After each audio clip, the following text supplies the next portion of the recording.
What's up, Georgia Tech fans? This is the staff from the Rumble Seat coming back at you with another exciting week of the From the Rumble Seat Roundtable. Unfortunately, things did not go as well as we were hoping for after the last roundtable. So hopefully we've got some good mojo going after this one. We'll see how it's going. Back again with a great panel of our staff. As always, our co-site manager Ben Tankersley's here. Ben, how you holding up after that loss? It was not fun. Thankfully, I was able to make up for it after. Got to make dinner for the girlfriend, so it was always good. Good to get your mind off things, huh? Absolutely. As necessary. Back again, we've got Kiefer Milligan, current student at Georgia Tech. Kiefer was campus, I'm sure, all excited on Monday afterwards. Some people are just. There were people asking if Tim Byerly was not hurt, so he'd come back and replace Justin Thomas after that win. So campus was a little bit weird. Losses always do bring out the rationality in people, it turns out. And finally, bringing in this week, subbing for Tyler Duke, is our own Cade Lawson. Cade, how you holding up, buddy? Pretty well. I was fortunate enough to actually make it up to Notre Dame to watch the game up there, so that was a great experience, but definitely not the way that I had hoped for it to end. Yeah, no kidding. I didn't realize anyone on the staff had made it up there. What was your assessment of the environment? How was it? I haven't been to a whole ton of away games, definitely, for sure, but it was by far the best environment. The fact that they could fit like 85,000, however many people into that stadium was amazing, different. And probably the most, what am I trying to say? The most impressive thing to me was just how welcoming everyone was, even to a visiting team fan. They were, everyone was saying welcome to Notre Dame probably 24 times while we were up there, so it was a great environment. That was what I heard. I had another coworker that was up there for the game, and he said that the fans were just fantastic. They were so nice and so friendly. He said it was just the coolest environment and the coolest trip. Unfortunately, a couple of us were relegated to the internet, and I don't know that Ben and I had the same welcoming and happy experience there in some of the post-game threads and such, But stuff happens, and that's kind of stuff you got to deal with sometimes when you lose. But anyways, what was the overall assessment of the game? We'll start with Ben here. What did you see? What was your biggest takeaway from this game? My biggest takeaway from this game. Our blocking on the perimeter absolutely sucks.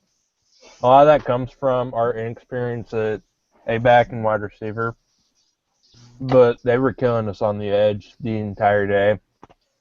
Cove couldn't really get anything going up the middle, so we were pretty much forced to go outside. And every time we would try something, we would pretty much get blown up. So that's something that we will definitely need to improve on. And that actually brings up an interesting point, because in the most recent depth chart, we see that Mikael Lance Davis and Quade Weimerskirch were both added to the A-back depth chart. So it'll be nice to get some more size in there and see what those two can do. Yeah, definitely. Definitely adding some more size in there. It was a relatively small group before. You lost some guys like Dion Hill, Charles Perkins that are a little bigger, a little more stout, which I think helps you out with some of that perimeter blocking. Kiefer, what was your biggest takeaway from this game? Execution was awful at every level. Perimeter blocking, like Ben said, was awful. I can't tell you when I went back on the tape how many times I saw the tackle and the center or the guard released to the second level, even successfully, even when they were trying to jam them. And then either both would block the same guy, or one guy would just keep running and block nobody. And then all of a sudden the guy he ran right by makes the tackle.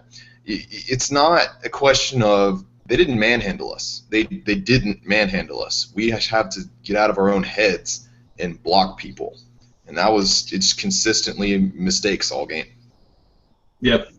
Yeah, I thought it was kind of funny. The crew over at 1 Foot Down, the SB Nation Notre Dame blog, they were real pumped up after the loss for us. They felt like their defense had really just turned it on and had killed it up there.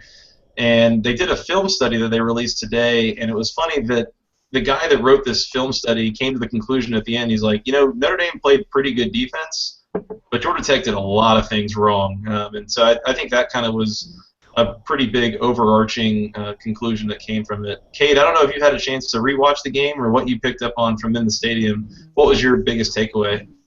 I got a little opportunity to rewatch some of it on YouTube, but from in the stadium even, the biggest thing was definitely, I agree, execution. I think Paul Johnson said probably the most missed assignments in a game that he's coached since, 1985 or something? And that's just about as telling as it can be in terms of just poor execution on offense. You got to get all the blocks, you got to get everything you have to get done, and they didn't get it done. Yeah, I thought it was interesting. He was talking about how they were getting the looks they wanted from Notre Dame, and they just couldn't do what they wanted with them. And that definitely comes down to an execution thing. They were getting some different looks from that defensive front. You know, they ran anything from a 4-3 all the way through like a 3-5. Some weird looks that maybe not as used to, but there was stuff that they could be doing with them, and Coach, I think, knew what he wanted to do with it. It's just the players weren't able to make it happen. I think there's all sorts of things surrounding that game as far as some gamesmanship and just the big environment with the young players and all this. And I really think, the thing that Coach Johnson's been saying all week is you just got to flush it and move forward. It was a bad game. Point out the mistakes, correct them, and move on, and don't get worried about it. I think my biggest takeaway was I was really impressed, honestly, with how well the defense hung with a very talented Notre Dame offense. They've got a fantastic offensive line, and the defense was able to get some pressure towards Kaiser. We'll talk about that a little bit more later. They only got the one sack from Adam Gotsis, but they certainly made him uncomfortable and hurried him sometimes. And at the end of the day, I mean, Notre Dame got through 9 offensive drives, and they had 17 points. And I think the defense kind of ran out of gas in the fourth quarter, but it was impressive for once to see the defense really keep the team in the game when the offense wasn't firing. I thought that was kind of neat to see and a little bit of an unusual thing to happen around Georgia Tech over the last few years, but certainly a positive takeaway. I think we're going to go ahead and move on into our first question that we got from our thread. First of all, thanks to everybody for the questions you guys submitted. I got one via email from an old friend. I get a couple of questions over social media as always. You know, we're accepting them from the rumbleseat.com or from the rumbleseat@gmail.com, at FTRS blog on Twitter. We got the Facebook page. Send in your questions every week. We will be picking a few and answering them. And our first question this week comes from the Rumble Seat user GT Fenton. And the question goes, do you think that Georgia Tech's annual opponents, so the ACC Coastal, Clemson, and Georgia, are willing and capable to spend the time, money, and resources that Notre Dame did to prepare for the triple option offense?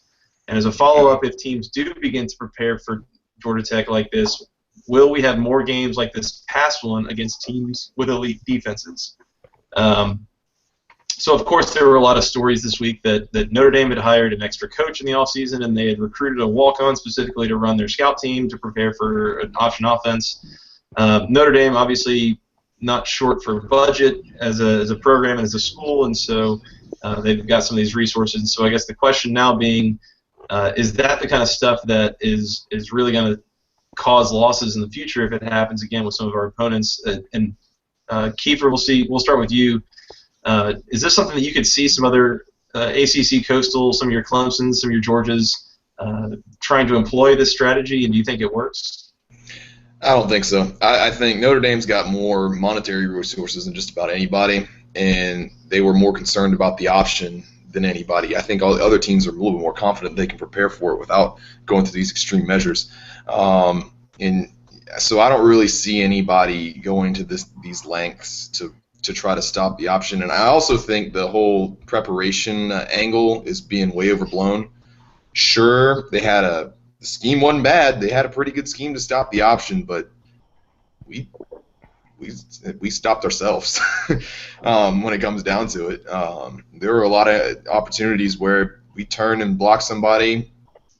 We're going down the field for 20, 30 yards, but instead we got stopped for 1 yard because we didn't. So I think that's being overblown. Really, it comes down to Georgia Tech was not ready to face Notre Dame in that environment, and they also did a great job. of preparing. I don't think that we're going to see a bunch of this in the future unless we execute poorly again. I think that's the bigger reason we'd see this in the future than if somebody can prepare like this again. Sure. Kate, is this something that you feel like you would put past Clemson or Georgia to try, or you think it's something they might actually go for? I mean, honestly, it just seems like a pretty interesting idea that I'm surprised no one's tried it before. At least we haven't heard anything about anyone trying it before. But to be perfectly honest, I don't think that this is I think what we're trying to make is kind of an option-specific thing. Like, this is a game plan that we're trying to get that's only going to stop the option. But I mean, if you're going to hire coaches and spend all this money, use all these resources, bring in scout team quarterback, it seems to me like you could probably employ that to stop pretty much any offense you wanted to. So I'm not really worried about any long-term implications of that down the road, even if they do try to employ it. It seems to me like the teams that have the most success, the Virginia Techs and all those different teams, they kind of know what they're doing already without all this different help. So I think that teams would be better off following in their footsteps probably than doing what Notre Dame did. Yeah, and I think that's a good point. I mean, Ben, would you say that the offensive struggles had more to do with Notre Dame being prepared and having some of these resources they've spent, some coaches like that, or was it maybe more to do with the fact that they've got some pretty good players on defense? I would say it certainly didn't hurt that they took the extra time, the extra coaches to get prepared for Georgia Tech's offense. But at the end of the day, any team on our schedule could go out and do that, and they probably would not get the same result just because Notre Dame's talent level is so much better than most of the rest of the ACC. And going back to the idea of would other teams in the ACC Coastal try something similar to this, I actually saw an article about what North Carolina was doing to prepare for us. I just want to read a quick excerpt from that. To prepare adequately for Georgia Tech, the team has set aside time on every Sunday since the start of training camp to prepare for the Yellow Jackets. The team spends a short 10 to 12 minute session working on techniques needed specifically for that game. So while they haven't quite hired a new coach, I mean, people know that they're going to have their hands full whenever they play Georgia Tech. Personally, I think that's good because they know what's coming and they're scared. Yeah, I don't think it's any secret, especially after last year, what Georgia Tech is able to do in a couple of those games, really on the national stage, particularly the last 3 games of the year, Georgia, Florida State, and Mississippi State, that, I mean, prepare all you want, but Georgia Tech is pretty good at what it's doing on offense, and you're going to have your hands full trying to stop them in any case. I think, Ben, I think maybe it was you, or I can't remember if it was you or Cade that made the point that it's not a whole lot different than preparing for any other offense. And that's a point that Coach Johnson has made so often, is that, every time people will see somebody that stops the offense, they're able to get it to stop working. Your Virginia Techs, your Clemsons have done that over the years. And people want to say, oh, man, I think they've finally found a way to stop this offense. We should use that as a blueprint. And he's like, I mean, what makes this offense different than any other offense that anyone uses, and how has nobody found a blueprint for those? I mean, it kind of doesn't really make a whole lot of sense that they would have found a blueprint for this one at all.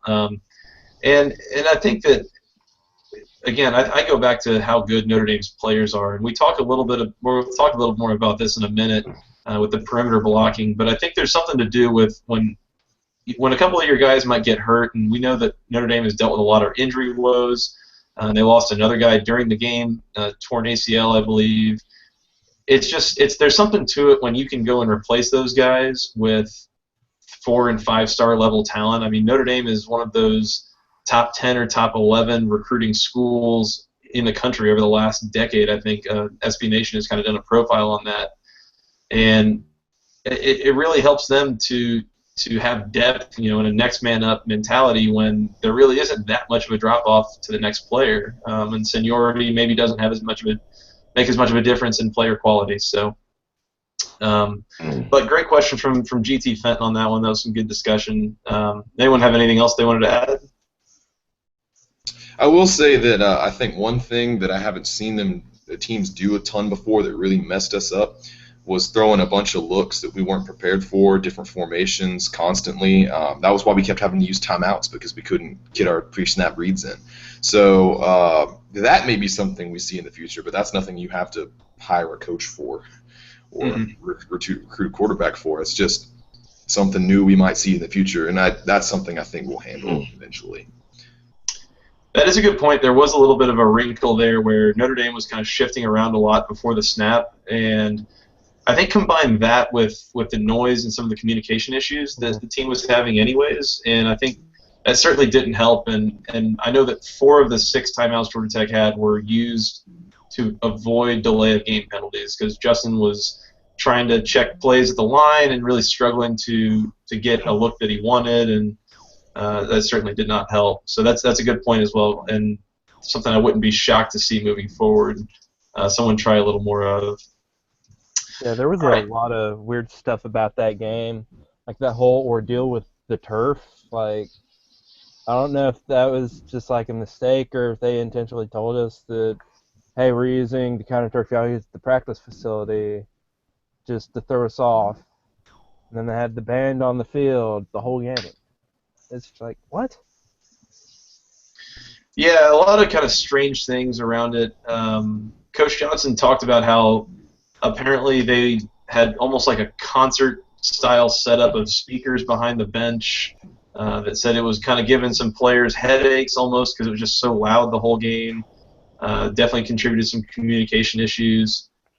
It all sounds pretty weird. I guess one of the other things was that Brandon Gaudin was talking about on the Paul Johnson show on Monday about how he and Sean Bedford were up in the box, looking for play clocks in the end zones, and they couldn't find them. And they were certainly there. I mean, it's a rule; they have to be there. And there was some mention that maybe the band was kind of standing in front of them, kind of blocking anyone from seeing them. Then another commenter said on the site today that apparently they're posted above the tunnels, and so nobody's going to be tall enough to block that. I don't really know, but again, a lot of weird stuff going on. And at the same time, I mean, Georgia Tech lost by 8. It obviously could have been a lot worse, especially in the eyes of some of the national media, I think. But let's move on to our next question. This one came from user Ramblin' Rec, so pretty much Ramblin' Rec without the I. And the question is, a lot was talked about in the offseason about having to replace so many starters, namely all of the A-backs, B-backs, and wide receivers. Do you think the first 2 games lulled Georgia Tech into forgetting that these ball handlers and key blockers are still green? And is that why Georgia Tech lost the game? So we'll start with Cade on this one. Cade, what are your thoughts? Is that a major contributor? Do you think that maybe we were overestimating some of those players after the first couple of games? Yeah, I mean, there's no argument that that's not. I think personally that some of the new guys we have might be even a little bit more talented than some of the ones we left, but just because they're so new, they're just not ready to step in and contribute like the Zach Laskey's and St. John days that were so productive. In terms of it being the main factor, I think it definitely is, but you have to also consider all the different things we've already talked about. The crowd noise was crazy, the timing was all off, the assignments, all that different kind of stuff also has to be considered. So all that just kind of combined into, I don't know what, like a conflagration of just terrible football. Yeah, I don't know that anybody would say that that's the one reason that Georgia Tech lost. I think there were all sorts of issues going on, and that's a good point. Ben, what's your assessment? Do you think that maybe we were a little overconfident in those guys after the first couple of weeks? I think you could definitely say that.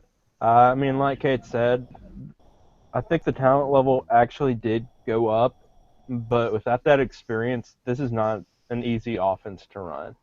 I mean, I know Paul Johnson's always talking about how he would much rather have fifth-year seniors be playing than the true freshmen. You'll make more of an impact as a fifth-year senior because you will be that much more knowledgeable about what's going on in the offense, your assignments, and having so many either true freshmen or first-year players or first-year starters in there.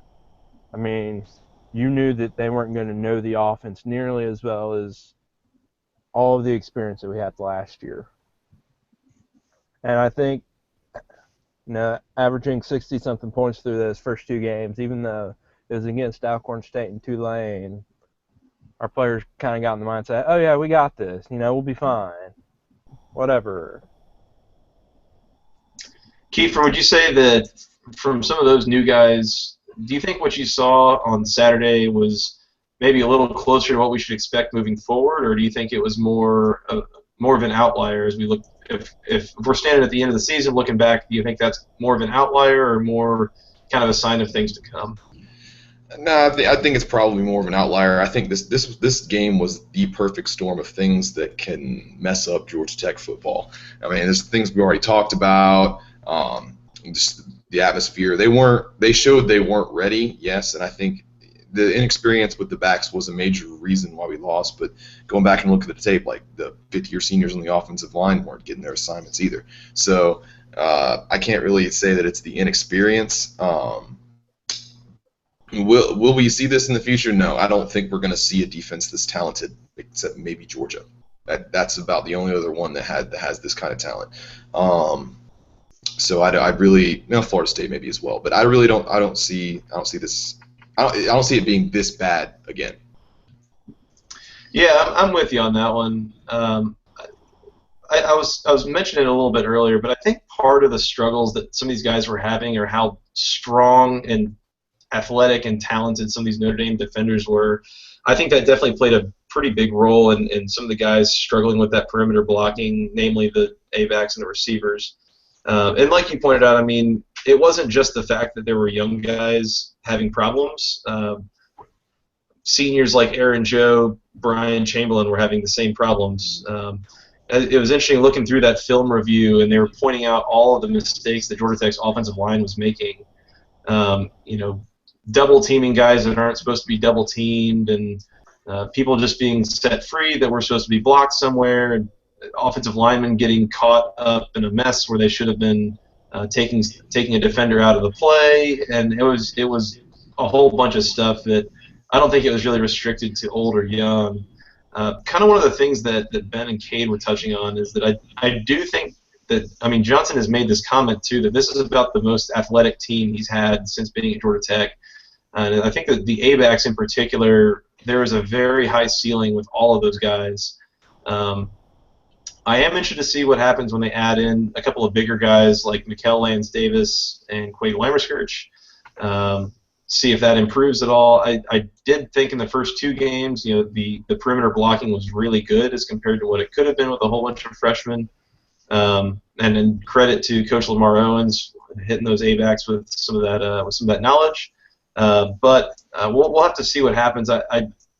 It's a bit of a weird place to be in when you've played 2 teams that were inferior and 1 team that might be the best defense you played all year. I mean, it's kind of don't know what to expect moving forward. Do you guys have anything else there?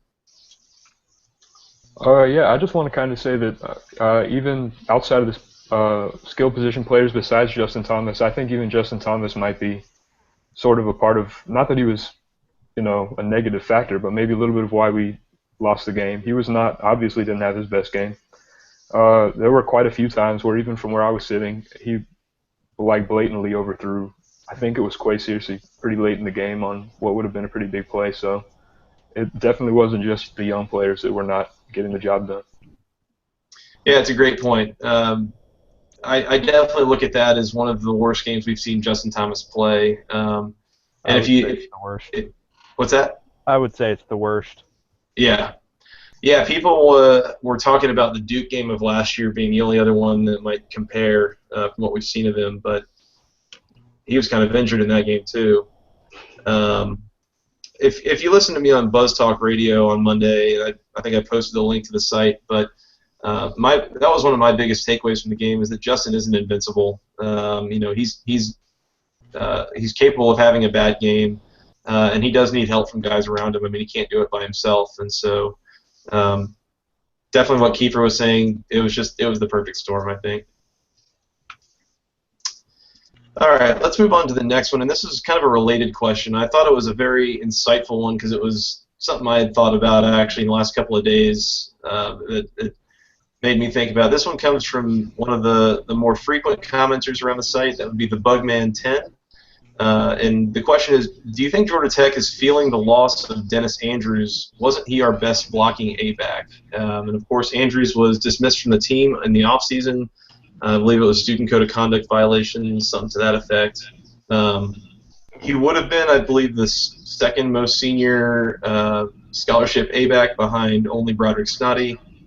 And I'm guessing I know what the answer is going to be here, but Ben, do you feel like that loss is kind of really being felt right now? I think it's more than just Dennis Andrews. I think we're missing all of our A-backs from last year. Like, I know outside of just Dennis Andrews, yeah, he was a great blocker, but we also got fantastic blocking from guys like Dion Hill, Ascension Days when he would go out to A-back. Pretty much they were either, going to make a good blocker block well enough for Justin Thomas to get through and make a play.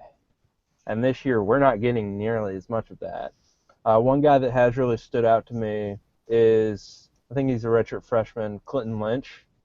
I'd say he's not really anything too special athletic-wise, but he's going to go out and he's made some good blocks. He's getting people out of the way, doing whatever it takes to make sure that Tech gets through. Yeah, he's definitely one that's impressed me as well.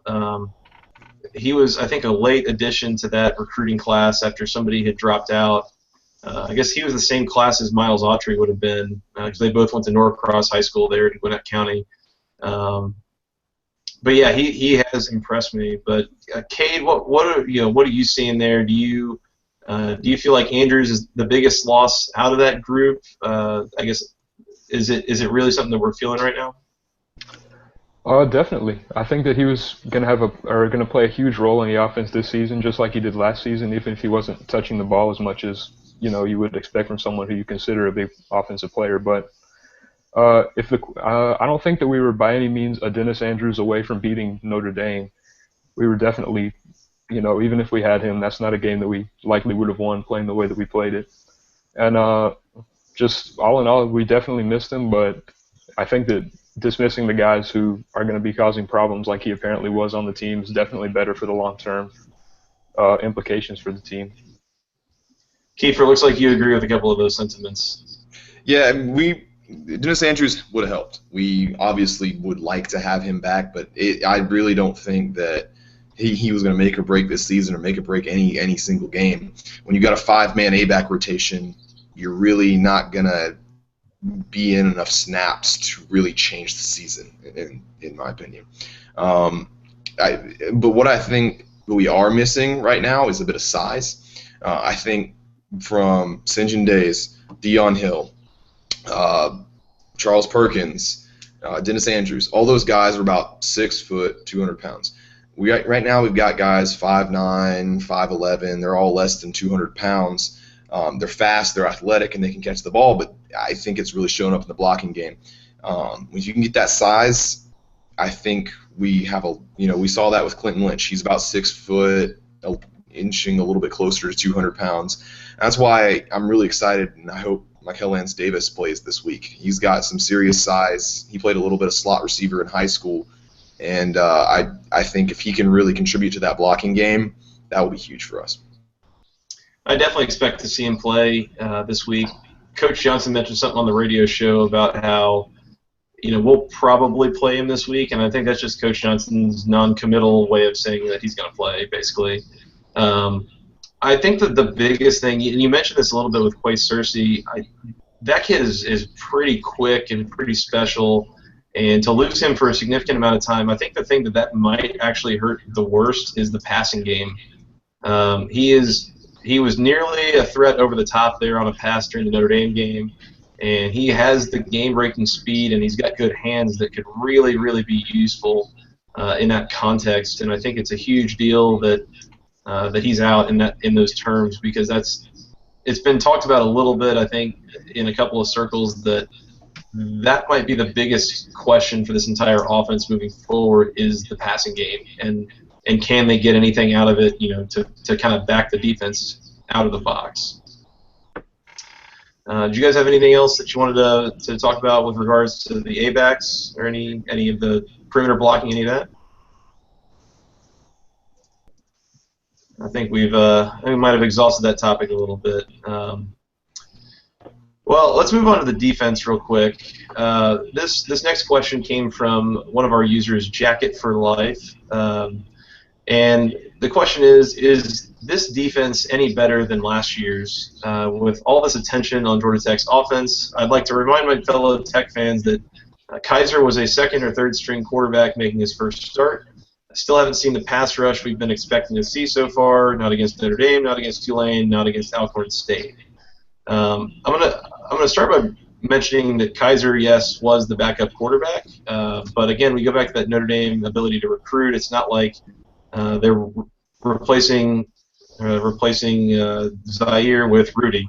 They're replacing him with like a 4-star, 5-star kind of quarterback who has shown some signs of promise, things like that. So with that being said, Kiefer, have you been disappointed with the pass rush? Happy with it so far? What's been your take on it?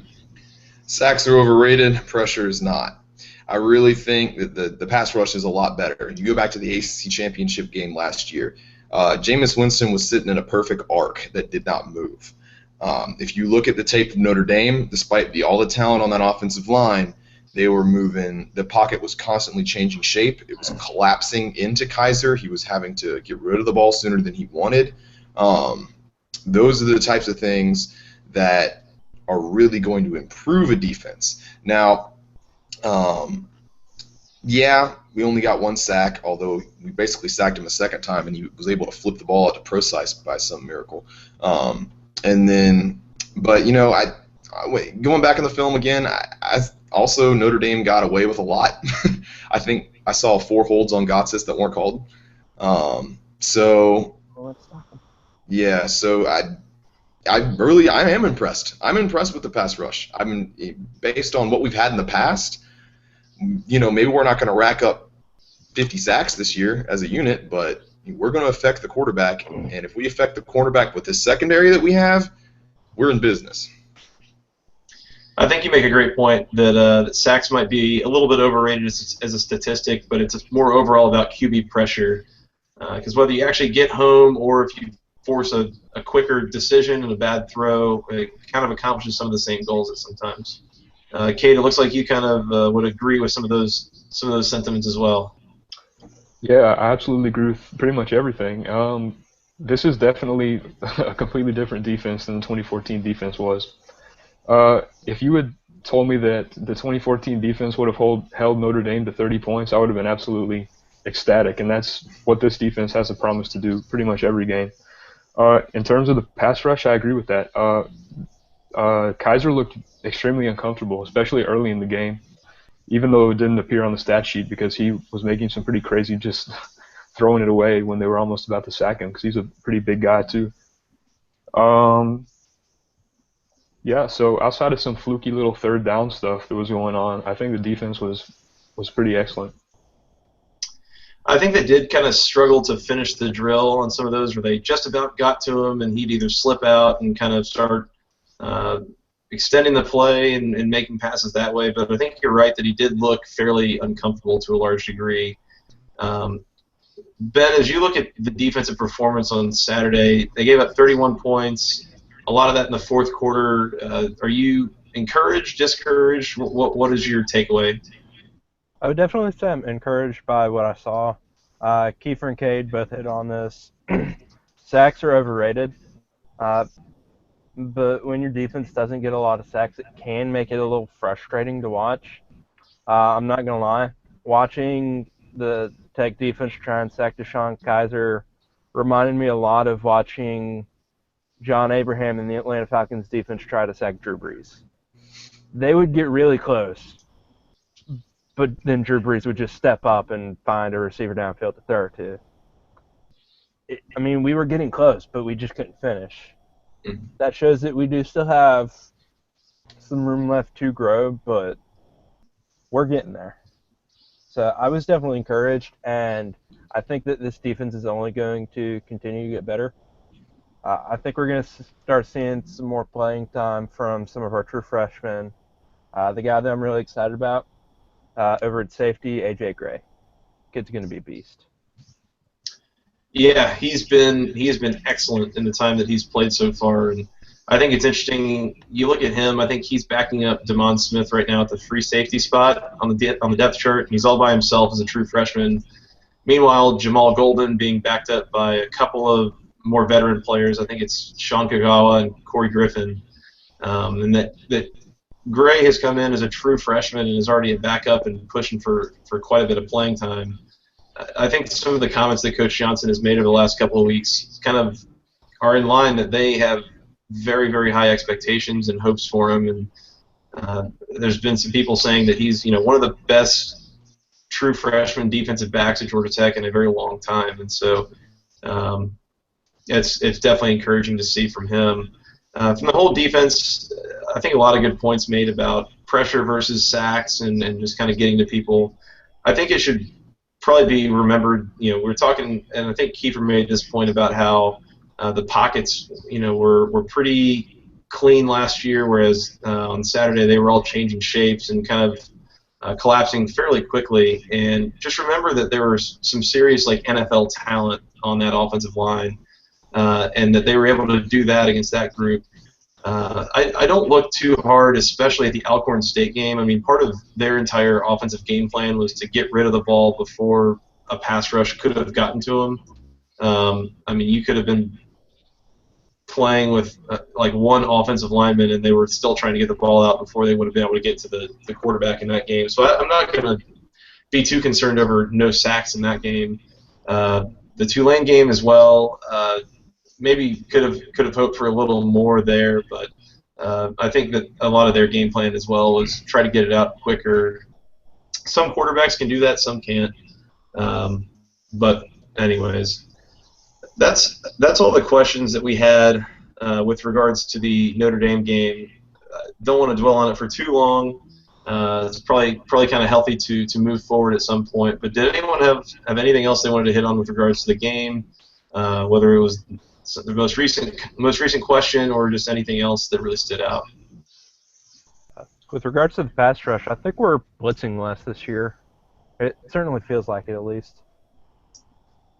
Yeah, I would agree. It does feel that way. I've seen both P.J. Davis and Tyler Marcordes get involved there, but it doesn't seem like it's a constant, every single play kind of thing, and I think it really opens up the defensive playbook to do that.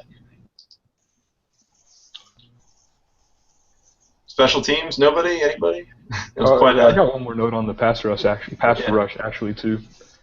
So I think Joey, you mentioned this earlier, maybe just how good Notre Dame's offensive line is, and the fact that they were able to do what they were able to do, make him uncomfortable even if they weren't getting those sacks, is pretty impressive. Because they've got at left tackle, they've got Ronnie Stanley. I think this is not me saying this. This is what I read on the internet from some of the well-regarded draft experts, that if he had declared last year, he easily would have been the top offensive lineman selected in the draft, Ronnie Stanley.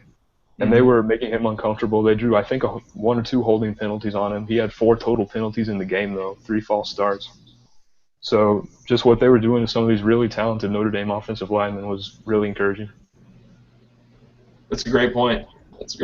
And I'm betting he's not the only one that's considered a draft prospect either there. So, all right. Well, let's as Coach Johnson said, let's flush it and move on to next week. We'll get to our last question here, and it comes from user CHB2C, another pretty regular commenter around the site. And the question goes that I watched a little of Duke's game against Northwestern and wasn't really impressed. Is Northwestern really as good as their ranking suggests? Of course, the Wildcats are a top 25 team. Duke may have as hard a time this week as the Jackets are recovering from a loss. We talked a little bit about this beforehand. Don't know that any of us really had a chance to watch a ton of that game, but maybe we can talk about, what we've seen from Duke so far has been a lot of strong defensive performances, at least on the scoreboard. Maybe less strong offensive performances to some degree. We'll start with Ben. Do you have any real expectations for what you're going to see this weekend from Georgia Tech's, I guess, entire game against Duke? I honestly have no idea what we're going to see this week. I feel like really neither Georgia Tech or Duke we really know a whole lot about right now. I know that we did better against Tulane than Duke did, so take that for what it's worth. If that means that we're that much of a better team, then sure, let's go with that. I do think that, some of Georgia Tech's players are still mad about how the events unfolded last year in the game, so I think they're going to come out ready to get some revenge. Personally, I'd love to see us run up the score on David Cutcliffe, but that's just me. And probably about everyone else. Yeah, I'm not sure that he's a public favorite of a lot of fans around the country. I like you going to the transitive property of college football, always a reliable one there with the Tulane results. Kiefer, as you look at Duke's track record and what both teams are coming off of, do you like Georgia Tech's chances? What are some of your expectations? I am loving Georgia Tech's chances in this one. You can read my preview about kind of how I feel. It really hasn't changed based on the Notre Dame loss. I'm just feeling 2011 Kansas all over again, and I'm excited. The thing that I'm looking at is I didn't see Northwestern versus Duke, but I did get to see Northwestern versus Stanford. Northwestern's not good on offense, and neither was Stanford. It was offensive struggle fest. And then Stanford went and beat USC somehow. I don't really know what happened there. So maybe Northwestern's better than we thought they were, but I'm still not really buying that. Duke really struggled to score points in the first half against Tulane. They struggled to score points the whole game against Northwestern. I think they lost too many guys on offense from last year. You've got Jamison Crowder gone. You've got some of the running backs gone. You've got Laken Tomlinson, who was a first-round draft pick at offensive line. And they really beat us last year by running us down and running over us. They're not going to be able to do that this year from what I've seen in this defense, especially without Tomlinson. So I really don't see them scoring a whole lot of points on us, and I think we're angry and we're looking to get after it in this game. I'm predicting a blowout to the tune of 49-17. I really am. I am going to go with that bold statement on that. And Duke has showed me nothing to prove me wrong otherwise, and I was terrified of the Notre Dame game at this point last week. I have no fear right now. Well, that's got to be a good feeling. That makes one of us. I'll point out, don't forget that Duke also lost their quarterback from last year. Anthony Boone graduated. That's another key piece. And I looked back earlier today at the season preview that we did a few weeks back for the Duke game and talked about some people that they lost. And I had forgotten that it was Boone, it was Crowder, it was Tomlinson, it was, I think, was it Shaq Powell or whoever there. Was that? It was Snead, the guy that ran over us last year. Yeah, Snead. And I think they lost one of their best defenders, too. I mean, they lost a lot of firepower, again, from a game that they won by 5 points. Interesting. Cade, are you feeling pretty bullish on this game, too, for Georgia Tech, or are you a little more worried? I don't think I'm feeling that much of a blowout, but I still think it's going to be a pretty easy win.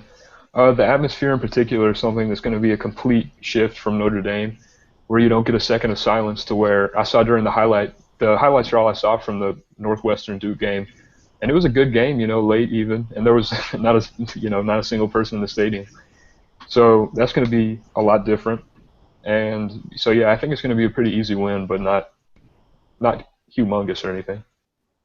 Yeah, I mean, you bring up a great point, and that was something that I was thinking about, too, is how Coach Johnson was talking about all these players were going on their first road trip to Notre Dame, and they're playing in front of 80,000 people in perhaps the most storied venue in college football, and it's you can't hear yourself think, and it's just this big moment. You're playing eventually against a bunch of guys that are going to be in the NFL one day, and it's very easy for your eyes to get kind of big and get a little starstruck.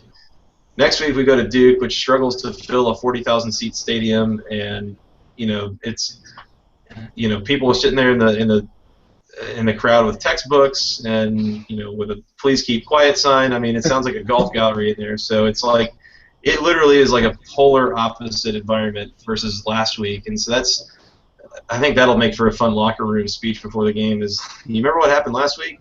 Yeah, this is nothing like that. Look at the quality of teams. One of the things was one of the Twitter accounts today from Buzz Talk Radio actually was pointing out that Duke right now has a top 10 scoring defense in the country, believe it or not. They are holding FBS opponents even to very few points per game. They gave up 7 to Tulane. They gave up 19 to Northwestern. And some people are kind of concerned about that. And then, I turned it around, and I think, like I said before, it's like, but how good are either of those offenses? That you held not very good offenses to very few points. Does that really say anything?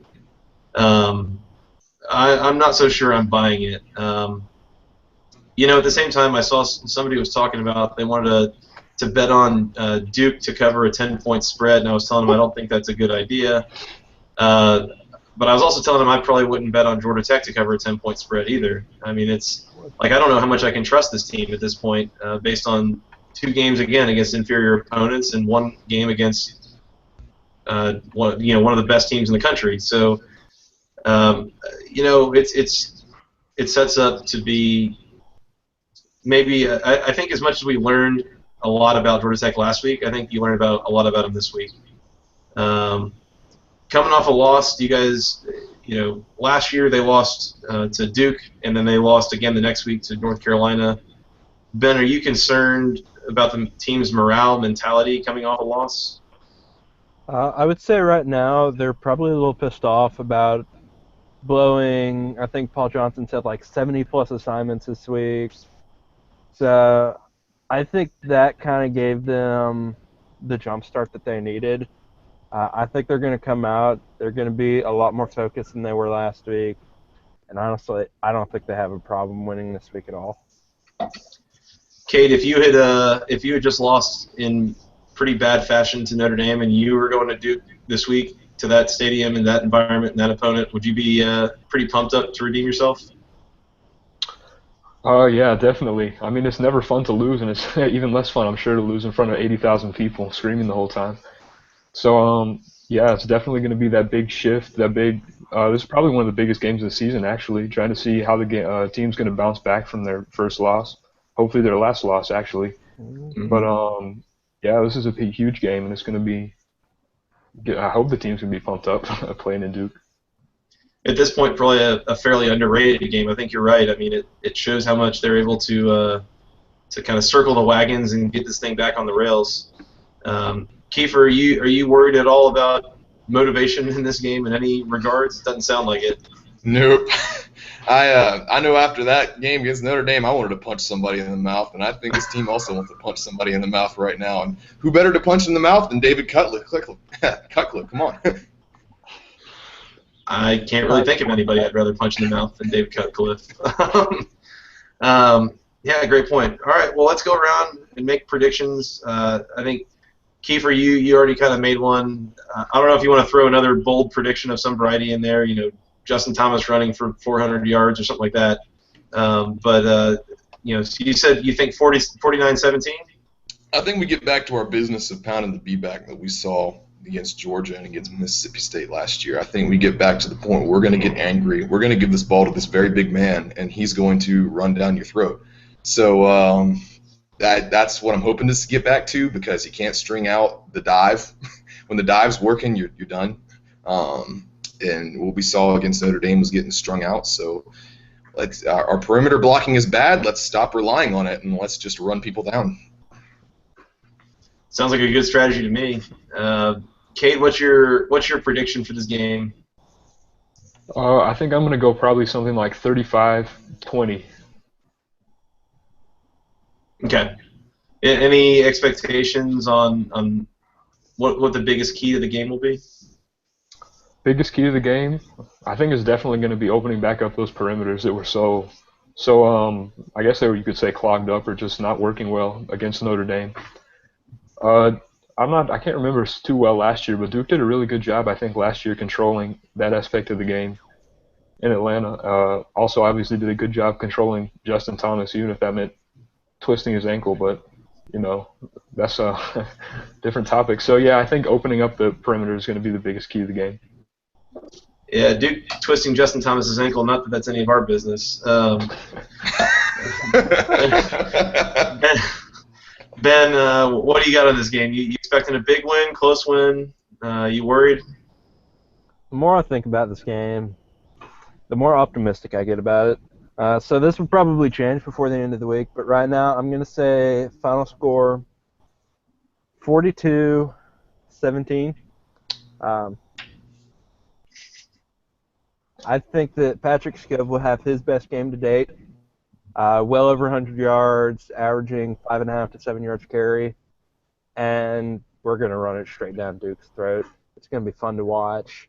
Unfortunately, I'll be not really unfortunately, but I will be relying on the radio call this weekend, so get to listen to Brandon and Sean for the first time this year, so it should be fun.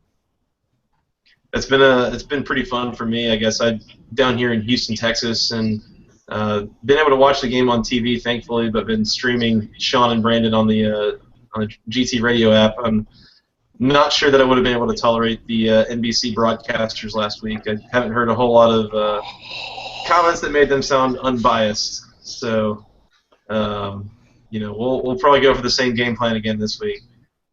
Personally, I'm going. I think 38-20 sounds kind of right. That was, I think, around what Cade had thought. I'm guessing there's still a couple of drives that kind of stall out, and they're going to have some trouble. Obviously, I think Duke is quite a bit better than either a Tulane or an Alcorn State. I don't think they're as good as a Notre Dame. If you would like to argue that with me, I'd be happy to.